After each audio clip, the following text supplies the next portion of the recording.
It was a warm Saturday afternoon, the kind where the sun hung low in the sky, casting long shadows over the perfectly manicured lawns of the upscale HOA community. Sarah, a poised and confident black woman, walked along the path that wound through the neighborhood, a serene smile on her face. She had lived here for over 3 years, and for the most part, enjoyed the tranquility of the area.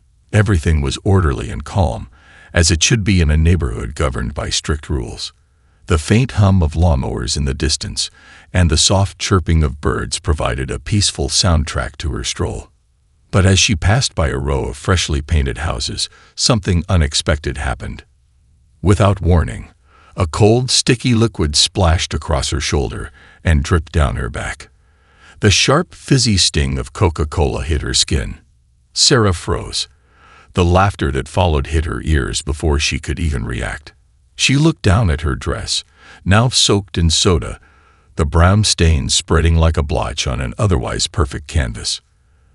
The group of teenagers, who had been loitering by the sidewalk, erupted into laughter. Their high-pitched voices echoed through the quiet streets, mocking her.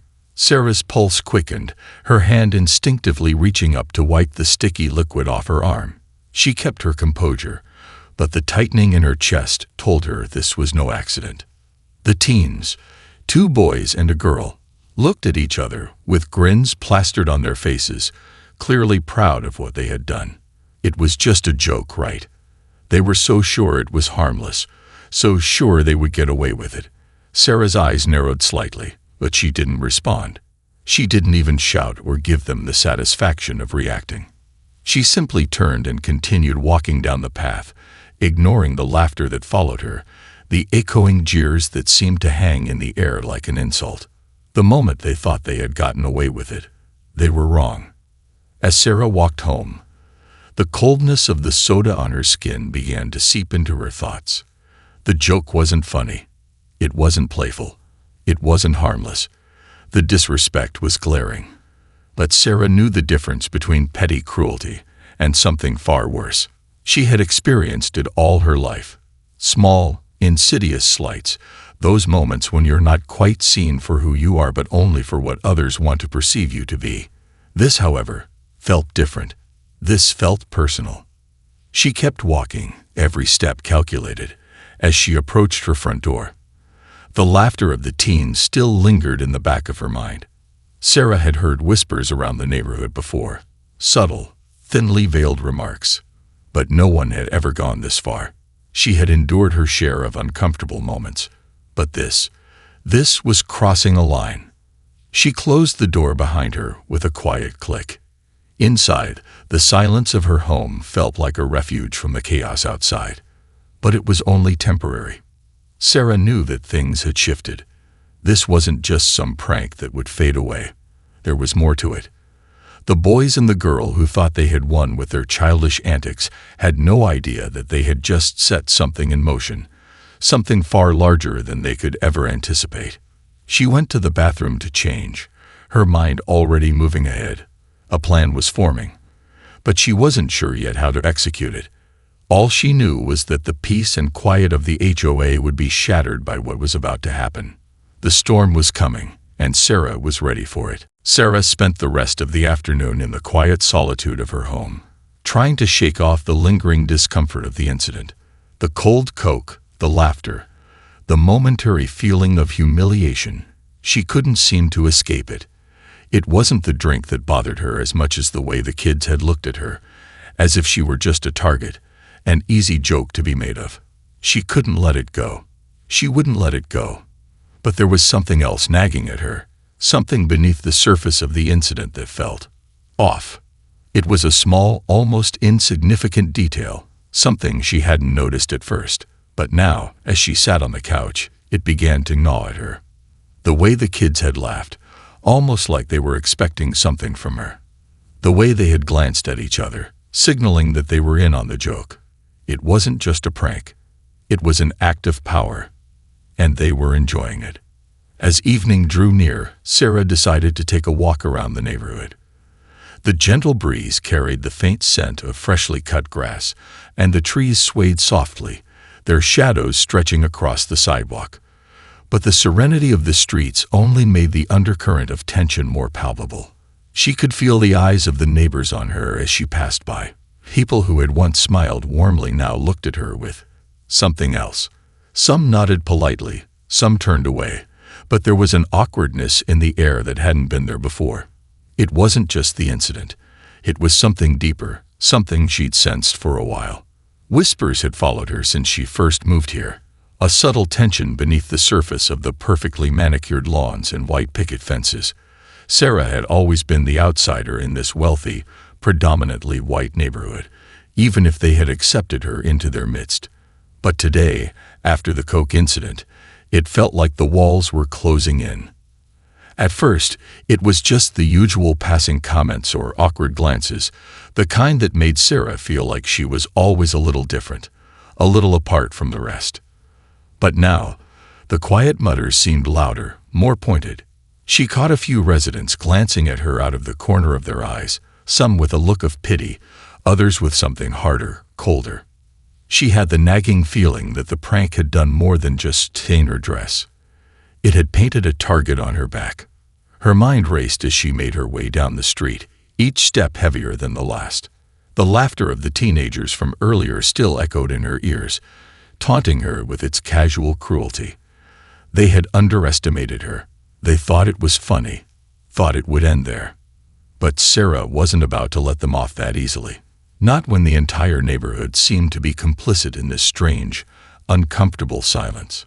Just as she passed one of the larger houses on the block, she noticed a woman standing in the driveway, her arms crossed as she watched Sarah walk by. It wasn't the usual friendly greeting Sarah had grown accustomed to from her neighbors. No, this woman was staring with a calculating look, her eyes narrowing as Sarah approached. The woman's gaze didn't falter until Sarah passed. But as Sarah turned the corner, she couldn't shake the feeling that she had just been scrutinized, judged in a way she had never been before. Something told her that this wasn't just about the prank anymore. The pieces were starting to fall into place. This wasn't a simple neighborhood nuisance. This was personal. And Sarah wasn't about to let them forget it. As she returned home, Sarah's phone buzzed with a message from an unknown number. It was short, cryptic. They think it's over. But it's not. You're not alone in this. Her heart skipped a beat. Who was this? Someone from the neighborhood? Or had someone else seen what happened and decided to act? Either way, Sarah knew one thing for sure. Things were far from over. The tables were about to turn. That night, Sarah couldn't sleep. The weight of the Coke incident, and the strange feeling that the entire neighborhood had shifted, kept her awake. She tossed and turned in bed, her mind racing with thoughts of the teenagers who had humiliated her, and the chilling look the woman in the driveway had given her. It was more than just a prank. The whole situation felt orchestrated, like it had been planned from the beginning. But why? And who could be behind it? She stared at the ceiling, waiting for exhaustion to take over. But it never did. The quiet hum of the house only heightened her sense of unease. Then, as the clock struck midnight, her phone buzzed on the bedside table. It was an unknown number. Her heart skipped a beat. She picked up the phone, hesitating for a moment before answering. Hello. There was a long pause on the other end, a soft click, then the voice of a man, calm and steady. They think it's over, but it's not. You're not alone in this. Sarah's brow furrowed in confusion. Who is this? The voice didn't answer. Instead, it continued, as if Sarah had asked no question at all. You need to understand, Sarah. What happened today wasn't just some joke. It's a message, a test. And you passed it. But now, it's your move. You don't have to fight this alone. The hairs on the back of Sarah's neck stood up. Who was this person? How did they know her name? How did they know what had happened? Her thoughts raced in every direction. Who are you? She demanded again, her voice firmer this time. The voice chuckled softly, but it wasn't a laugh of amusement. It was knowing, almost mocking. Someone who's been watching. Someone who knows exactly what's going on in that neighborhood. The joke is on them, not you. You just have to let things play out." Before she could respond, the line went dead. She stared at the phone in disbelief, her fingers gripping it tightly as the call disconnected. She tried calling back, but it went straight to voicemail. Sarah sat up in bed, her mind whirling. She had no answers, only more questions. The voice had been cryptic, yet there was something comforting about it. Whoever this person was, they had known exactly what had happened to her, and strangely, they didn't want her to be a victim. They'd wanted her to fight back. The mystery of the call unsettled her, but it also sparked something inside of her. She had felt powerless when the teenagers splashed coke on her, but now there was a flicker of something else, something stronger, something she couldn't yet name. She wasn't the helpless woman in the prank. She was the one who was being watched, the one who had the power to change the game. The next morning, Sarah woke up with a newfound sense of purpose. She wasn't going to let that prank define her. She wasn't going to let the looks, the whispers, or the subtle threats control her life. If this mysterious person was right, if she was being watched, then it was time to show the neighborhood that she wasn't someone to be underestimated. But how? Who was behind it all? And how far was she willing to go? Sarah didn't have all the answers, but one thing was clear. The prank wasn't just the beginning. This was only the first move in a much bigger game. And Sarah was ready to play. The HOA board meeting was held in the large, sterile conference room of the neighborhood's community center. Sarah had never attended one of these meetings before, but today felt different. She had a purpose, and it was more than just seeking an apology from the teenagers who'd humiliated her. She had to make a statement, let everyone know that she wasn't the type of woman to be dismissed or intimidated. She arrived early, her heels clicking sharply on the polished floors as she walked past the rows of folding chairs, now set up for the meeting. The room was quiet, but the tension was palpable. The HOA board members were slowly trickling in, exchanging pleasantries, their voices hushed as they prepared for what was, by all appearances, a routine gathering. But to Sarah, today's meeting wasn't about routine. It was about more than a spilled soda. It was about the disrespect she had endured, not just from the teens, but from the entire community. The subtle looks, the whispered comments, the way she was always seen as an outsider despite paying her dues like everyone else. She had been patient, polite, and patient again, but that patience was running out. Sarah walked to the front of the room, standing tall and composed, as the last board members took their seats. The head of the board, Gregory Holt, a stout man in his early 50s, gave her a polite nod. He was known for being a stickler for rules and regulations, someone who prided himself on maintaining the peaceful order of the neighborhood. He didn't know yet, but Sarah was about to shatter that illusion. "Good afternoon," Sarah began, her voice calm but firm, her gaze steady as she addressed the board. "I'm sure you're aware of the incident that occurred yesterday when I was splashed with coke by a group of teenagers." She didn't let her eyes falter as she spoke, locking onto the board members with a quiet intensity. The room was silent, all eyes on her. Gregory Holt cleared his throat. "Yes, we are aware, Mrs. Johnson, and I'm sure the teens involved will offer their apologies." He spoke as if the matter was already settled, as if the small issue would be swept under the rug like so many others before it. But Sarah wasn't here for an apology. She was here for something far more significant. "That's not enough," Sarah replied, her voice steady but with an underlying edge. "This is not just about a spilled drink. This is about how this community chooses to treat its residents. The behavior of those teens is just the surface. What I want is accountability, and I want to make sure this never happens again." There was an uncomfortable shift in the room, a murmur of surprise that rippled across the table. Sarah could see some of the board members exchange glances, probably wondering why she was making such a big deal of what they considered a minor event. But Sarah wasn't going to let this moment pass quietly. The days of passive compliance were over. "We have policies in place for this kind of thing, don't we?"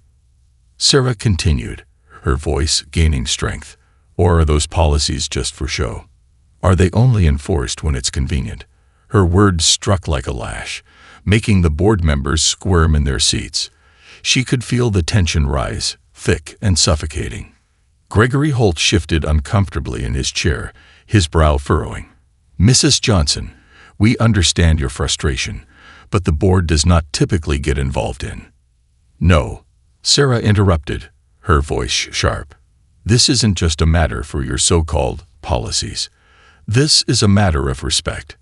You have a responsibility to maintain an environment where all your residents feel safe and valued. That includes me."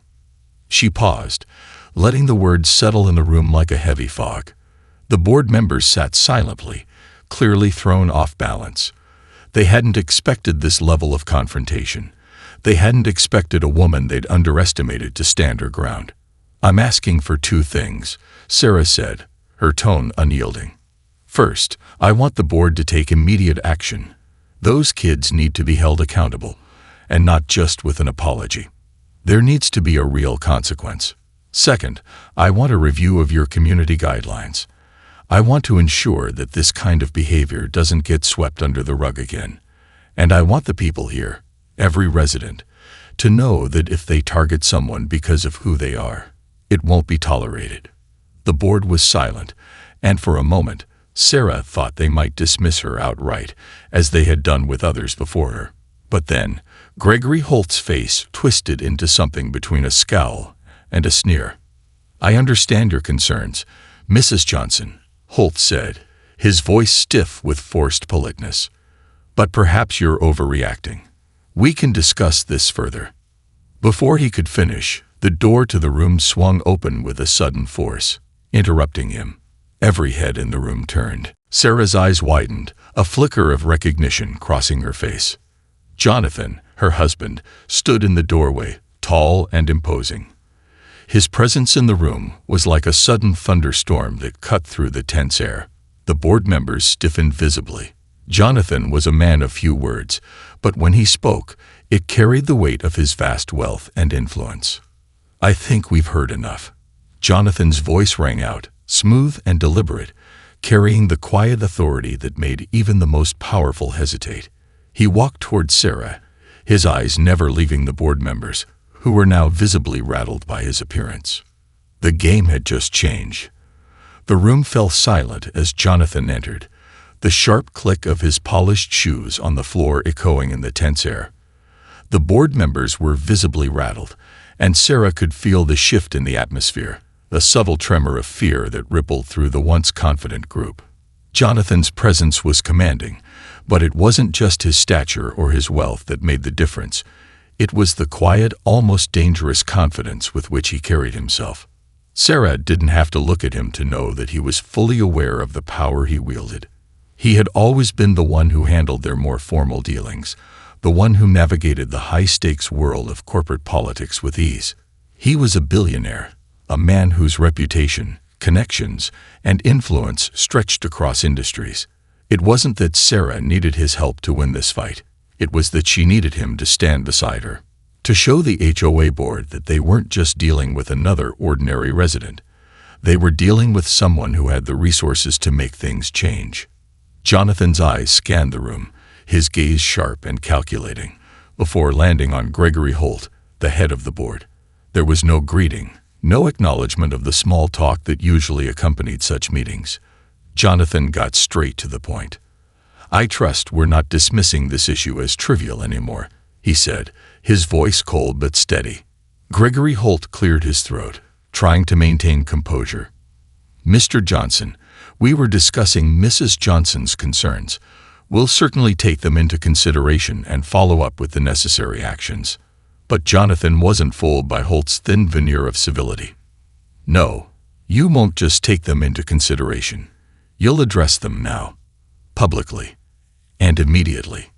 The board members exchanged uneasy glances. Some were clearly unsure how to respond. They had assumed they were dealing with a minor issue, nothing more than a petty prank that would soon fade into obscurity. But now, with Jonathan in the room, it was clear this wasn't a matter of a single incident. This was about to escalate. Sarah glanced at Jonathan, her heart swelling with a mix of gratitude and apprehension. She had been determined to handle this herself, but seeing Jonathan by her side brought a sense of empowerment she hadn't expected. This was no longer just her fight. It was their fight. "We're prepared to take legal action," Jonathan continued, his voice unwavering. "If you think a simple apology and a quick meeting will end this, you're gravely mistaken. We've already begun looking into the legal implications of harassment, discrimination, and negligence. The last thing this community needs is a lawsuit that will bring this entire HOA into the public eye."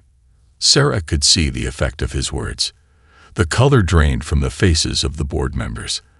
They were beginning to realize that this wasn't just a matter of fixing a stain on a dress. It was a matter of reputation, of public perception, and of accountability that reached far beyond their small, insular community. Gregory Holt's voice trembled slightly as he tried to regain control. "Mr. Johnson, we certainly don't want to escalate things, but this is a matter that we can resolve without resorting to such measures. We're committed to making things right." Sarah's lips curved into a faint, knowing smile. The board was crumbling. Jonathan's influence had turned the tide in a matter of minutes, and now they were on the defensive, scrambling to salvage their carefully cultivated image. "I hope you understand the gravity of the situation now," Jonathan said, his tone hardening. "We're not looking for token gestures or vague promises. We're looking for action. Immediate action. And it starts with accountability for those responsible for the prank. We expect a formal apology, not just from the teens, but from this HOA. This is your chance to demonstrate that you're serious about the safety and respect of every resident." The room was thick with tension as Jonathan's words hung in the air. Sarah could feel the power shift entirely.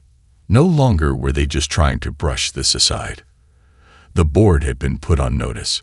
They now understood that they were dealing with something much bigger than they had initially thought. Finally, after a long pause, Gregory Holt spoke again, his voice a bit more subdued. "We will review the matter in our next meeting. We'll be in touch with you shortly with a formal response." Jonathan nodded once, his eyes still locked onto Holt's. "We'll be waiting, and I trust it won't take long." With that, Jonathan turned to Sarah and took her hand, his touch firm and reassuring. Together, they left the room, the sound of their footsteps fading as they walked down the hallway. As they stepped out into the cool evening air, Sarah felt a wave of relief wash over her, but it was tempered by a quiet anticipation. This was only the beginning. The power struggle had just started, and while the first battle had been won, Sarah knew it would take more than just Jonathan's influence to change the tide in the long run. The board would try to fight back, but she was ready. And now, with her husband's support, she had the leverage to see this through. They had shown the HOA their power, but the real fight was only just beginning. The days that followed were filled with a strange mix of anticipation and simmering anxiety. The initial satisfaction of confronting the HOA board and having Jonathan by her side faded quickly. Sarah knew that the victory in the meeting, though significant, was just the beginning of a much more complex battle.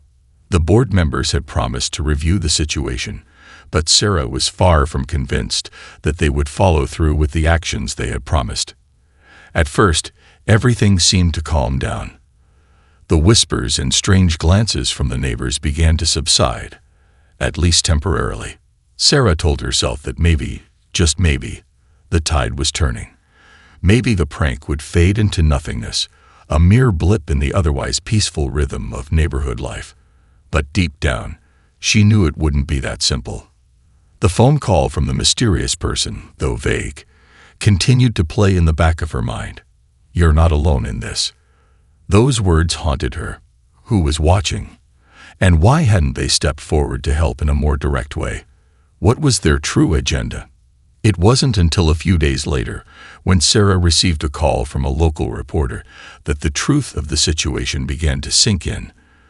The journalist introduced himself as Ben Carlton, and his tone was courteous but urgent. "Mrs. Johnson, I'm calling because I've been following up on the incident that occurred in your neighborhood. The Coke prank, I mean. There's something here that doesn't quite add up, and I think you should know about it." Sarah felt her pulse quicken. "What are you talking about?"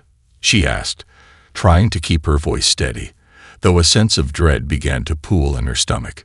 "There's been a series of similar incidents in the area," Ben continued. "I've spoken to a few people, and some residents are, well, they're afraid to speak out, but it's clear there's a pattern. I've also uncovered something about the families behind the kids who pulled the prank on you. It's more than just harmless mischief, Mrs. Johnson. These families have connections to some very powerful people." Sarah's mind raced. Powerful people. What did that mean? And how did the reporter know about the families involved? "Are you saying this is some kind of conspiracy?" she asked, her voice barely a whisper. "I wouldn't go that far," Ben replied. "But there's something going on here that doesn't feel right. The kids who splashed you with coke, they aren't just random troublemakers. Their families are part of a network of HOA-connected individuals with political and corporate ties. They'd been manipulating situations in the neighborhood for years." Sarah's thoughts collided. Was this all connected? The mysterious call, the feeling of being watched, the strange looks from the neighbors. Was it possible that the incident had been a deliberate test, a signal that the HOA's power structures were more entrenched and insidious than she'd ever imagined? "Do you have proof of this?" Sarah asked, her voice growing more urgent. "I'm working on it," Ben said. "But the more I dig, the more I realize that this goes deeper than just a couple of kids with too much time on their hands. I think you're in danger, Mrs. Johnson." The blood drained from Sarah's face. "Danger," she echoed, her mind scrambling for meaning. What kind of danger was he talking about? And why her? Before she could ask anything more, Ben's voice grew quieter, almost conspiratorial. "There's something you need to understand. The people behind this aren't going to let it go. They'll try to discredit you, and they'll try to use your own neighbors against you. They have the resources to make this disappear, but if you want to fight back, if you want to expose them, you need to be ready." The line went dead before Sarah could respond. Her heart hammered in her chest as she stared at her phone. She had been right to trust her instincts. There was something far more dangerous lurking beneath the surface of her seemingly peaceful neighborhood. The prank wasn't just a random act of cruelty. It was the tip of an iceberg, a warning shot fired by people with much more power and influence than she could have ever imagined. The question now was, what was she going to do about it? She couldn't just ignore the journalist's warnings. But the thought of confronting such powerful forces was overwhelming. Would she have the strength to see this through? And even if she did, how could she protect herself from a system that seemed so deeply entrenched?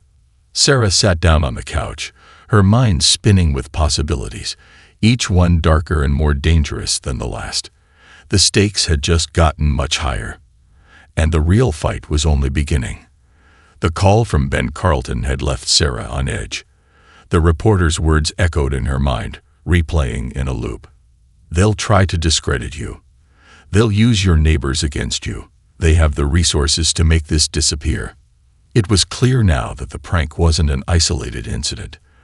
There was something far more sinister at play. Something much bigger than just a couple of teens having fun at her expense. Sarah had known the neighborhood wasn't perfect, but she hadn't realized how deeply entrenched the power dynamics were until now. These weren't just local troublemakers. They were part of a system, a web of influence that stretched far beyond her quiet suburban street. That evening, as she sat at her kitchen table, Jonathan came in, his face set in a familiar hard line. He had been in meetings all day, handling some of the family's business matters, but the look on his face told Sarah that he was aware of the gravity of the situation now. "Ben Carlton reached out to you, didn't he?" Jonathan asked, his voice low. Sarah nodded, placing her phone on the table. "He did, and he's right. This isn't just about some kids playing a prank. There's something much deeper going on. Something dangerous." Jonathan sat down beside her, his expression darkening. "I've heard of these families. They've been tied to shady dealings in the past. The ones behind this HOA. They're not just neighborhood officials. They have connections in politics, business, and even law enforcement. They're used to getting what they want. Sarah felt a chill at his words. She had always known there was a certain air of elitism in the neighborhood, but she hadn't realized just how pervasive it was. These people didn't just have influence, they controlled things. And now that she had crossed them, they were likely to make her pay. "We can't back down," Jonathan said firmly, his voice steady. "We need to push forward, but we have to be smart. They won't go down without a fight." The thought of fighting a shadowy, powerful network terrified Sarah. These weren't the kinds of battles you won by just being right. She'd seen enough of the world to know that the game was rigged. It wasn't just about the prank anymore. It was about proving that she wouldn't be pushed around by people with more power than she could ever dream of. "Do you have a plan?" she asked, her voice steady despite the fear rising in her chest. Jonathan gave a small, knowing smile. "I do. But we need to be cautious. We have to gather information, find the leverage we need before we make our next move. I've got a few people I can reach out to, people who know the ins and outs of this network. But we need to be careful. One wrong move, and we risk everything." Sarah nodded. She trusted Jonathan's judgment, but she couldn't shake the feeling that the clock was ticking. These people weren't going to just let her walk away. They were going to try to silence her, make her regret ever standing up. She could feel it in her bones. The next morning, Sarah decided to visit the neighborhood library. She had been avoiding it, unwilling to confront the dark undercurrents that had been swirling in her mind, but something about Ben's warning had spurred her into action. She couldn't rely solely on what others told her. She needed to uncover more herself. The library was quiet, the shelves lined with books that had gathered dust over the years. It felt strangely peaceful, but Sarah knew that beneath this calm, there were secrets waiting to be uncovered. She started with old local newspapers, researching any mention of the families involved in the prank. It didn't take long for her to uncover troubling patterns. The names of the families behind the kids who humiliated her weren't just random. They had been involved in a number of HOA-related disputes in the past, always coming out on top. It was as if the HOA was a tool they could use to manipulate situations to their advantage, making sure that their interests were always protected. The deeper Sarah dug, the more she realized that the families she was now dealing with were untouchable by normal means. The people they controlled within the HOA weren't just board members. They were pawns in a much larger game. As Sarah continued to sift through the records, one name kept appearing. Gregory Holt, the head of the HOA board. Every time a conflict arose, Holt was somehow involved, protecting these families, silencing dissent, and ensuring that things always went their way. This was the real fight. It wasn't just about a spilled drink or a silly prank. It was about standing up against a system that had used its power to manipulate, intimidate, and control. And now Sarah wasn't just fighting for herself. She was fighting for everyone who had ever been silenced, dismissed, or pushed aside by this network of power. But as Sarah closed the book on one of the local case files, she felt a sudden unease. She wasn't alone in the library. The faint sound of footsteps echoed through the aisles, and when she turned, she saw a shadowy figure standing at the edge of the aisle, watching her. She froze. Was it one of the families involved? Someone sent to keep an eye on her. Her heart pounded as the figure stepped closer, but when they spoke, it wasn't a voice she recognized. "We know you're looking into things, Mrs. Johnson," the figure said, a low, almost amused tone in their voice. "But you should be careful. There are things you don't want to uncover." And with that, the figure turned and disappeared into the shadows. Sarah's breath caught in her throat. She had just become more dangerous than she could have ever imagined. The fight was far from over. It had just escalated. The next few days passed in a blur of tension and caution. Sarah couldn't shake the feeling that she was being watched. Every glance from a neighbor, every unusual sound in the night, seemed to carry an extra layer of meaning. The chilling encounter at the library had confirmed her worst fears. Someone was keeping tabs on her every move. But who and why?